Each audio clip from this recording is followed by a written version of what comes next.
Nagbanta ng gyera si Pangulong Duterte laban sa Canada dahil sa mga basurang itinambak nito sa Pilipinas.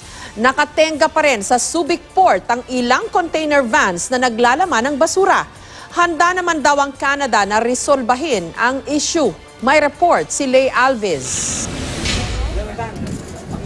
Taong 2013 hanggang 2014, nasa 103 container vans ang ipinadala ng kumpanyang Chronic Incorporated na nakabase sa Ontario, Canada sa Pilipinas sa isang Philippine consignee.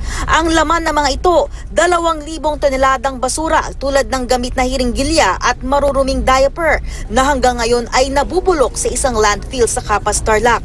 Ang iba, 6 na taon nang nakatenga sa Subic Port. Ito'y sa kabila ng paghain ng ilang diplomatic protest ng Pilipinas sa Canada para bawiin na ang basura. Mabigat ang banta ni Pangulong Duterte na tila napuno na.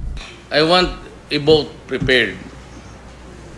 I'll give a warning to Canada maybe next week that they better pull that thing out or I will set sail doon sa Canada, ibuhos ko yung basura nila doon. Sinabi ito ng Pangulo sa pagbisita niya sa Pampanga matapos ang ridol noong Lunes ng hapon. Eh diyan Why natin ang Canada? We'll declare war against them. Kaya man natin yan sila. Sa uli ko talaga. Tingnan mo. Ikarga mo yan doon sa barko. Load it, the containers to a ship. And advise Canada, I will advise Canada that your garbage is on the way. Prepare a grand reception. Eat it if you want to. Yung iba mga 5 truck, buhos mo dyan sa Canadian Embassy. Totoo, ma'am. Pabutin mo na gano'n.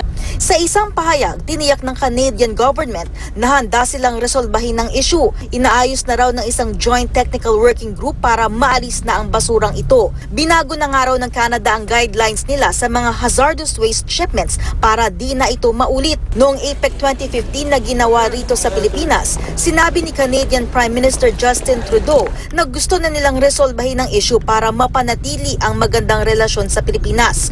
Pagbalik sa bansa ni Trudeau noong 2017 para sa ASEAN Summit, sinabi niyang natanggal na ang mga legal na balakid para ibalik sa Canada ang toneladang basura. Pero meron pa raw mga issue.